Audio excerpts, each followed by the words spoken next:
വല്ലപ്പോഴും വരുന്ന ഗസ്റ്റിന് വേണ്ടിയിട്ടുള്ള റൂം ആയതുകൊണ്ട് വലിയ ബഡ്ജറ്റില്ലാതെ ഫിനിഷ് ചെയ്യണമെന്നാണ് ക്ലയൻറ്റ് പറഞ്ഞത്. അപ്പോൾ നമ്മൾ ഈ ഒരു ബെഡ്റൂം നോക്കിക്കഴിഞ്ഞാൽ ഇവിടുത്തെ കോട്ട് നമ്മൾ ചെയ്തിട്ടുള്ളത് 12mm GI ട്യൂബ് വെച്ചിട്ടാണ് ഇതിൻ്റെ ഫ്രെയിം ചെയ്തത്. അതിൻ്റെ മുകളിൽ ജസ്റ്റ് ഒരു പ്ലൈവുഡ് മാത്രം ചെയ്തിട്ടാണ് അത് ഫിനിഷ് ചെയ്തിട്ടുള്ളത്. അതിൻ്റെ മുകളിൽ മാട്രസ് ഇട്ടപ്പോഴേക്കും ഈ കാണുന്ന ഒരു ഫിനിഷിലേക്ക് നമുക്ക് ചെറിയ കോസ്റ്റിൽ നമുക്ക് ചെയ്തെടുക്കാൻ പറ്റുന്നതാണ് ഇതിൻ്റെ ഹൈലൈറ്റ്. അതുപോലെ തന്നെ ഇവിടുത്തെ സൈഡ് ടേബിൾസ് ഒക്കെ നോക്കിക്കഴിഞ്ഞാൽ നമ്മൾ ഈ പറയുന്ന 12mm ട്യൂബ് വെച്ചൊരു ഒരു ഫ്രെയിമൊക്കെ അടിച്ചിട്ട് അതിൻ്റെ മുകളിലൊരു പ്ലൈവുഡ് ബോക്സ് വെച്ച് ലാമിനേറ്റ് ഫിനിഷിൽ നമ്മൾ ചെയ്തിട്ടുള്ളത്. മൊത്തമായിട്ട് ലാമിനേറ്റ് ഫിനിഷിൽ നമ്മളൊരു ഹെഡ് ബോർഡ് ചെയ്തെടുത്തിട്ടുണ്ട്. അതുപോലെ തന്നെ നമ്മൾ സെയിം ഫോർമാറ്റിൽ സെയിം ഒരു തീമിൽ നമ്മളൊരു സ്റ്റഡി ടേബിൾ ചെയ്തിട്ടുണ്ട്. അതിൽ നിങ്ങൾ നോക്കിക്കഴിഞ്ഞാൽ ഈ രീതിയിൽ GI ട്യൂബാണ്. അതിൻ്റെ മുകളിൽ പ്ലൈവുഡ് ആൻഡ് ലാമിനേറ്റ് ഫിനിഷ് തന്നെയാണ് ചെയ്തിട്ടുള്ളത്. നമുക്ക് ഫുള്ളായിട്ടൊരു ഫ്രഞ്ച് വിൻഡോ വരുന്നുണ്ട്, വെസ്റ്റ് സൈഡിലേക്ക് വരുന്നത്. അപ്പോൾ ഇവിടെ നമ്മൾ ഇത്തരത്തിലൊരു സീറ്റിംഗ് കം ഒരു പ്ലാന്റർ ബോക്സ് ചെയ്തിട്ടുണ്ട്.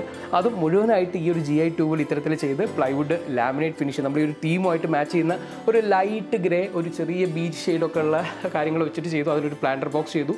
അപ്പോൾ മൊത്തം ഒരു ഗ്രീൻ എലമെൻറ്റ് നമുക്ക് ഈ റൂമിനകത്തൊരു ആഡ് ഓൺ ആയി. മൊത്തമായിട്ട് ഒരു പിങ്ക് ഷെയ്ഡിലാണ് നമ്മുടെ ഇവിടുത്തെ ഒരു കളർ എന്താ പറയുക കാര്യങ്ങളൊക്കെ ചെയ്തിട്ടുള്ളത്. അതേപോലെ തന്നെ ഇതിനെല്ലാം മാച്ച് ചെയ്തുകൊണ്ട് നമുക്ക് ആദ്യമേ നമ്മുടെ റൂഫ് നോക്കി കഴിഞ്ഞിട്ടുണ്ടെങ്കിൽ ഡ്രസ് റൂഫിംഗ് നമ്മൾ ചെയ്തിട്ടുള്ളത്. സീലിംഗ് കോഡും അതിൻ്റെ അടിയിൽ നമ്മൾ ഈ ഒരു പെർലിങ്ങിന് സെയിം കളറൊക്കെ കൊടുത്തുകൊണ്ടാണ് നമ്മൾ ഈ മൊത്തം ഫിനിഷിങ് ചെയ്തെടുത്തിട്ടുള്ളത്.